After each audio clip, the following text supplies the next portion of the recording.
डालिएगा IDDM, IDDM heading डालिएगा IDDM और ब्रैकेट में लिखिएगा insulin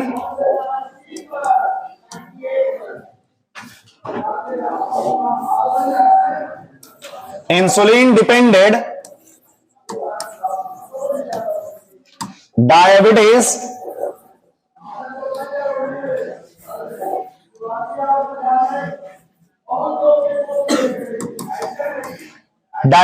mellitus, insulin dependent diabetes mellitus,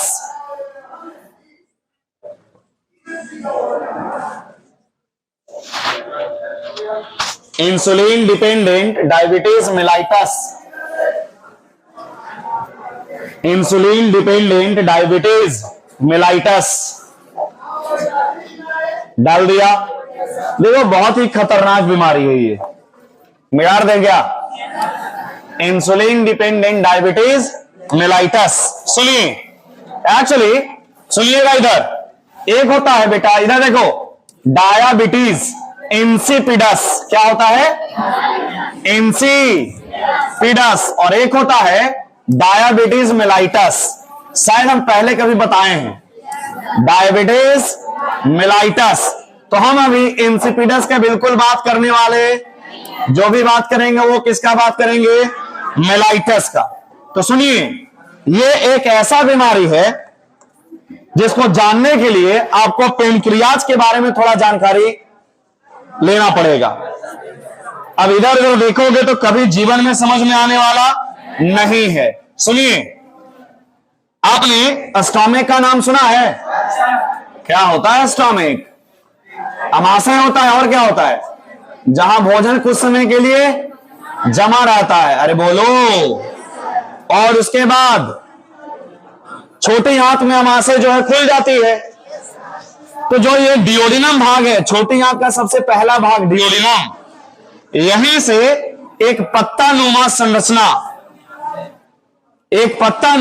संरचना उपस्थित होती है, जिसे हम लोग क्या बोलते हैं बेटा, अग्नाशय। क्या बोलते हैं?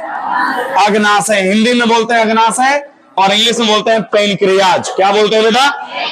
पेनक्रियाज। अब पेनक्रियाज का आपने नाम सुना होगा कभी ना कभी। सुनो, अगर हम बात करते हैं किसका, पेनक्रियाज का, तो पेनक्रियाज में दो प्रकार का सेल पाया जाता है। एक होता है एक्सोक्राइन और एक होता है इंडोक्राइन। कैसा? इंडोक्राइन। एक्सोक्राइन से एंजाइम्स निकलते हैं और इंडोक्राइन से क्या निकलते हैं? हार्मोन। क्या निकलते हैं? हार्मोन। तो अभी हम लोग बात करने वाले हैं किसका? इंडोक्राइन ग्लैंड का। तो सुनिए, पेनक्रियाज का जो इंडोक्राइन सेल होता है, इंडोक्राइन सेल, एक्चुअली यहां पे पाया जाता आइसोलेट्स ऑफ लैंगरहैंस, जिसमें 4 प्रकार के सेल होते हैं, alpha, beta, delta and PP. Gamma नहीं बेटा, गामा नहीं। Alpha, beta, delta and PP. Beta cell एक ऐसा सेल है जहां से क्या निकलता है? इंसुलिन। क्या निकलता है? अब आपने इंसुलिन का नाम बहुत बार सुना होगा, यस और नो? देखिए, हम जो डिजीज पढ़ रहे हैं IDDM, अरे बोलो, ये एक ऐसा बीमारी है जिसमें बीटा सेल के खिलाफ क्या बनता है? एंटीबॉडी, यानी कि बीटा सेल को ही नष्ट कर देगा। ये एंटीबॉडी जो बनेगा वो बीटा सेल को कहेगा भैया तुम्हारा काम हो गया समाप्त। तो तुम बताओ, जब बीटा सेल खत्म, बीटा सेल कहां पाया जा रहा है? तो बताओ, यहां से निकलने वाला इंसुलिन रहेगा या खत्म हो जाएगा? ये भी खत्म हो जाएगा।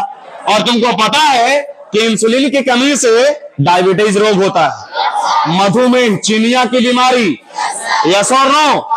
जब ये इंसुलिन खत्म हो गया बेटा, तो तुम जीवित रहोगे कि मर जाओगे?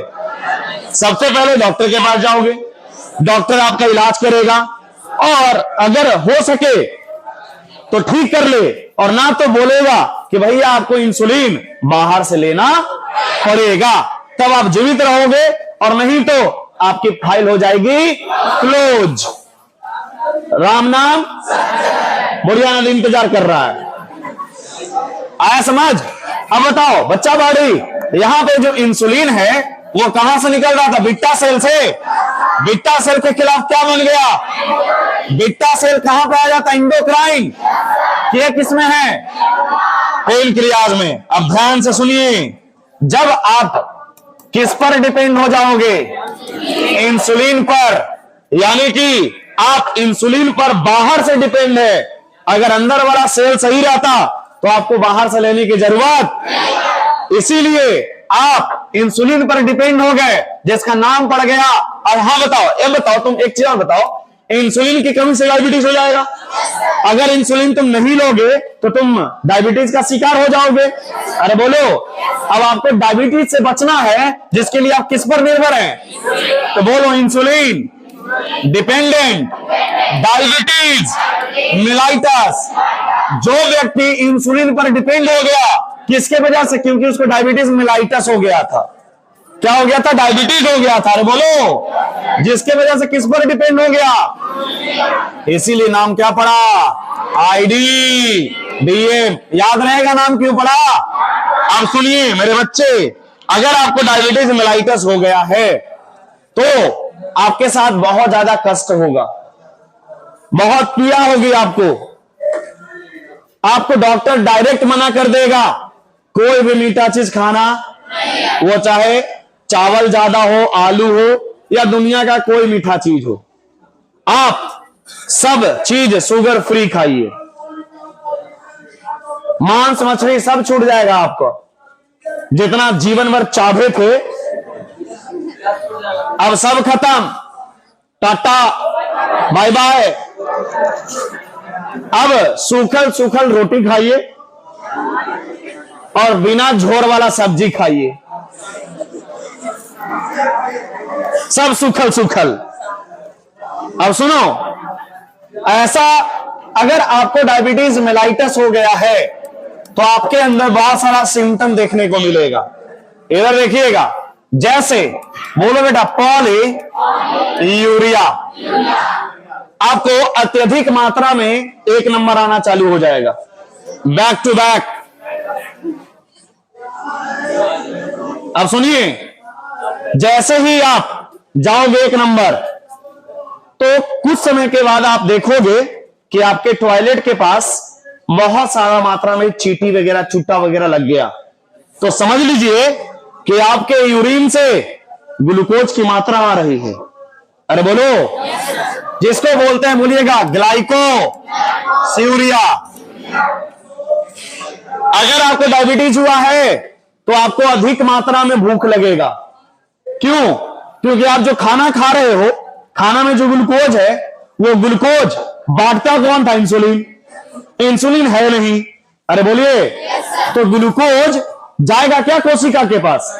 क्योंकि कोशिका के पास भेजने वाला इंसुलिन है ही नहीं। अरे बोलो, कोशिका काम करेगा, उसको भोजन चाहिए।